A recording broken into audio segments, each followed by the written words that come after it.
Hi, welcome back. We're still in Unit 1. We're in our last week of Unit 1, and our focus is to really understand why grammar especially is so important to understanding the differences between the disciplines.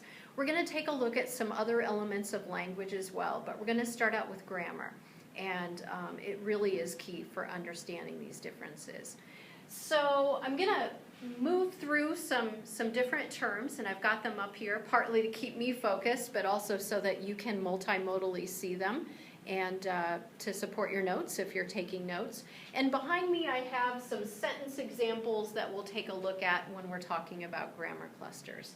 So very quickly, some terms we're going to be including in the lecture, or names I'm going to include. We're going to talk about what's called a corpus, or corpi is the plural, I think. Concordancers. We're going to talk about a fellow named Douglas Bieber. We're going to talk about a concept called grammar clusters, and hopefully this is just the first time of many times you hear about it, and actually I'm hoping that you begin using that term too. It's quite important. And then we're going to talk about a writer, a researcher, a teacher named Pat Bird. She's quite significant to the story. And then we're also going to talk about functional language, discourse patterns, and social linguistic patterns. If you took ESLG 480, Second Language Acquisition already, you're already familiar with the word discourse and social linguistic because we talked about competencies. Anything you remember from that, bring that with you because we're going to recycle that and build on it a little bit. Okay, so what I'm going to do is I'm going to start out with a story.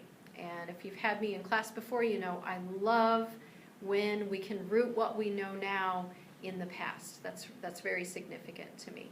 So let me tell you a story about the mid-'80s and the very early '90s in which, because personal computing, people were getting access to computers, not just a few scientists in Ivy League universities, but more and more and more people had access to computers. And they were becoming smaller and smaller and more powerful and more powerful. They could do more things. What we started to do with computers changed a little bit. We started to develop what is called a corpus, or plural corpi. And what this is, a corpus, is when you take a large number of texts. It can be anything. It can be everything written by William Shakespeare. It can be everything, every New York Times article between this year and this year. And you put it into the computer and it's searchable.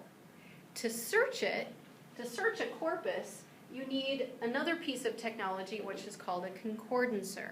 And a concordancer, you can ask a concordancer, okay, for this corpus, everything written by William Shakespeare, when does the word love come up and how does it come up? So you put in the word love and the concordancer, and what you would see on your screen, if you haven't done this before, is you would see every instance of the word in the entire corpus. And you would see the words before it and the words after around that word and go down the middle of your screen. Well, so far that probably doesn't sound too exciting, and it probably doesn't seem like it really connects with what we're up to today. But it does. How does it? Because a fellow named Douglas Bieber, he became fascinated with how does a certain genre work. Not just how does the word love appear in all of William Shakespeare's plays, but rather how does the language of science work? How does the language of, how are they different?